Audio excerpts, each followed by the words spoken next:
പ്രേക്ഷകരെ, ഈ ജൂലിയൻ കോയ്പ്ക എന്ന യുവതിയെക്കുറിച്ച് നിങ്ങൾ കേട്ടിട്ടുണ്ടോ? ഇതൊരു വിമാനാപകടത്തിന്റെ കഥയാണ് കേട്ടോ. 1971 ക്രിസ്മസ് രാത്രിയിലാണ് അത് സംഭവിച്ചത്. 17-കാരിയായ ജൂലിയൻ കോയ്പ്ക തന്റെ അമ്മയോടൊപ്പം പെറുവിയൻ മഴക്കാടുകൾക്ക് മുകളിലൂടെ വിമാനത്തിൽ സഞ്ചരിക്കുകയായിരുന്നു. അന്ന് ആ മോശം കാലാവസ്ഥയിൽ അവരുടെ വിമാനത്തിന് ഇടിമിന്നലേറ്റു. 2 മൈൽ ഉയരത്തിൽ നിന്നും അവരുടെ വിമാനം തകർന്നു വീണു. ബോധം വരുമ്പോൾ പെറുവിയൻ മഴക്കാടുകൾക്കുള്ളിൽ വിമാനത്തിന്റെ ഇരിപ്പിടത്തിൽ കുടുങ്ങിക്കിടക്കുകയായിരുന്ന ജൂലിയൻ. സാരമായ പരിക്കുകളൊക്കെ ജൂലിയൻ ഏറ്റു. ദുരന്തത്തിൽ നിന്നും രക്ഷപ്പെട്ട ഒരേ ഒരാൾ ജൂലിയൻ മാത്രവുമായിരുന്നു.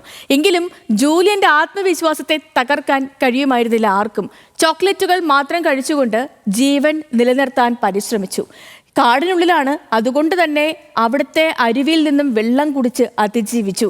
മറ്റൊരു പ്രതിസന്ധി ജൂലിയൻ നേരിട്ടത് കാട്ടിലെ പ്രാണികളായിരുന്നു. എന്നിട്ടും അവൾ പിടിച്ചു നിന്നു. ഒടുവിൽ ജൂലിയനെ 9 ദിവസങ്ങൾക്കു ശേഷം വനത്തിലെത്തിയ തൊഴിലാളികളാണ് കണ്ടെത്തിയത്. ജീവിതവും മരണവുമായി പോരടിച്ച് 9 ദിവസങ്ങൾ ശേഷം ആശുപത്രിയിലേക്കും അവിടെ നിന്നും പുതിയ ജീവിതത്തിലേക്കും ജൂലിയൻ കടന്നു ചെന്നു. When I fell from the sky എന്ന പ്രശസ്തമായ പുസ്തകം ജൂലിയൻ കോയ്പ്കയുടെ ആ അതിജീവന നാളുകളെ കുറിച്ചാണ്.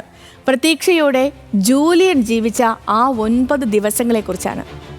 ജീവിതത്തിൽ എല്ലാം നഷ്ടപ്പെട്ടെന്ന് തോന്നുമ്പോൾ, പരാജയത്തിൻ്റെയും നിരാശയുടെയും പടുകുഴിയിലേക്ക് വീഴുമ്പോൾ നമുക്ക് ജൂലിയൻ കോയ്പ്കയെ ഓർത്തെടുക്കാം. അവളുടെ ആത്മവിശ്വാസത്തിൻ്റെ, അതിജീവനത്തിൻ്റെ ഊർജ്ജത്തെയാണ് നമ്മൾ ഓരോരുത്തരും സ്വീകരിക്കേണ്ടത്. നൊബേൽ ജേതാവും ദക്ഷിണാഫ്രിക്കൻ ആർച്ച് ബിഷപ്പുമായിരുന്ന ഡെസ്മണ്ട് ടുട്ടുവിൻ്റെ വാക്കുകൾ ഓർക്കുകയാണ് ഞാനിപ്പോൾ. എല്ലാ അന്ധകാരത്തിനിടയിലും വെളിച്ചമുണ്ട്, കാണാൻ കഴിയുന്നതാണ് പ്രത്യാശ. അപ്പോൾ ഇത് ജീവിതമാണ്. വെല്ലുവിളികളും പരീക്ഷണങ്ങളും സങ്കടങ്ങളും നഷ്ടങ്ങളും ഒക്കെ നമ്മുടെ ജീവിതത്തിൽ സംഭവിക്കുമല്ലേ. പക്ഷേ ഒരു വെളിച്ചം അത് നമുക്കായി കാത്തിരിപ്പുണ്ട്. ആ വെളിച്ചത്തിന് വേണ്ടി പ്രതീക്ഷയോടെ, പ്രത്യാശയോടെ നമുക്ക് ഓരോ ദിവസവും മുന്നോട്ട് പോകാം.